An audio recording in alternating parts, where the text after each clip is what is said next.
ጉድ እኮ ናችሁ እናንተ። ፍቅርን በገንዘብ ለመግዛት አትሞክሩ እንዴ! አሁን አንቺ ምን ቤት ነው ሆነሽ ነው? ማን ስለሆንሽ ነው አንቺ የአባትሽን ለአባትሽ ያጠራቀምሽውን ነገር ስልክሽ ሽጠሽ አበይ ይቅርታ እንዲያደርግልሽ እንትን አይበድ ነው ወይም ብድ ነው የሚባለው ይሄ ለትንሽ ላፕቶፕ ማለት ነው። እሱን ገዝተሽለት የምትመጪው ለምን ስለሆነ ምን ስለሆንሽ እንዴ?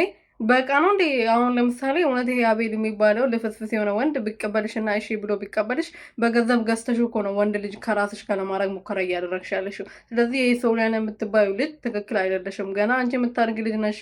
ገና ለብዙ ነገር ይጠብቅሻል። እንደዚህ ፍቅርን በገንዘብ ለመግዛት መሞክርሽ ራሱ በጣም አሳፋሪ ነው እና እኔ እንትን እኔ እንጃ ብዙዎቻችሁ እንትና ምንድን ነው ያደረገው አቤል ምንድን ያደረገው ስጦታ ገዝቶ ነው የመጣው ማርታ ይቅርታ እንድታረግላት። ማርታ የምትባለው ልጅ በፊት አቤል ከሷ ጋር ተመልሶ እንዲሆን ይቅርታ ስጦታ አስቀምጬልሃለሁ በጣም የምትወደው ነገር ነው ምናምን እያለች እየዘባረቀች ነበረና ፍቅርን በገንዘብ አትግዙ፣ ለመግዛት አትሞክሩ። ፍቅር በገንዘብ ሲገዛ ስኖሩበትም አይተን አናቅምና ምን አይነት ትምህርት ምን አይነት ቪዲዮ እንደምትሰሩ መጀመሪያ ቁጭ ብላችሁ አስቡበት፣ አሰላስሉበት።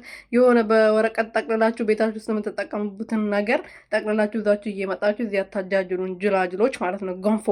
ገንፎ ሰላም ቤተሰቦች እንዴት ናችሁልኝ? እኔ ያለው እግዚአብሔር ይመስገን። ሰላማችሁ በዘት ተረፍረፍ ይበልልኝ። ለዚህ ቻናል አዲስ የሆናችሁ ሰብስክራይብ እያደረጋችሁ ቤተሰብ ሆኖ ዛሬ ደግሞ አዲስ ጉድ ይዞ መጥቷል። እንግዲህ ሶሊያና አቤል ይቅርታ እንዳደርግላት ለአባቷ ያስቀመጠችውን ያጠራቀመችውን ብር ሰብስቤ ስልኬ ሽጬ ነው ይሄንን አይበድ ገዝቼ ላይ የመጣሁት ብላ እንግዲህ ተቀበለኝ እባክህ ላሳለፍ ነው ፍቅር ስትል ኧረ እባክሽ ፍቅር ድንቄም ፍቅር ስላለ ነው ፍቅርሽን ለማመለስ ብለሽ በገንዘብ ብታታልኝ። የትኛው ፍቅር ነው በገንዘብ ተገዝቶ ሲመለስ እና ከዛ እየተኖረበት ስኖርበት አይተሽ ታውቂያለሽ? ምን አይነቶቹ ገንፎ ጅላጅሎች